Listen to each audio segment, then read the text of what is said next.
Hello, welcome back to the channel. In today's video, I'm going to show you step-by-step how to make a double-sided copy of an ID card using an Epson L3260 printer.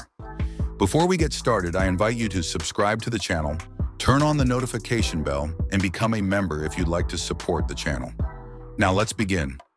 First, turn on the printer. Then, place the ID card on the scanner glass with the front side facing down, exactly as shown in the video. Next, load paper into the paper tray and close the scanner lid. Now go to the printer's control panel. Using the arrow buttons, select the black and white option. Once selected, press the copy or start button. Wait until the first side of the ID card is fully printed. When the page comes out, remove it and place it back into the paper tray in the same position it came out. In the video, you can see the exact sequence showing how the paper should be placed.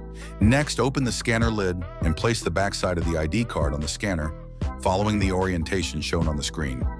This step is important to make sure the copy is correctly aligned. Go back to the control panel, select black and white again, and press the copy or start button. Wait for the second side of the ID card to be printed. And that's it. Here you can see the final result. As you can see, the process is very simple. I hope this video was helpful. Don't forget to subscribe to the channel and turn on notifications. See you in the next video. Bye-bye.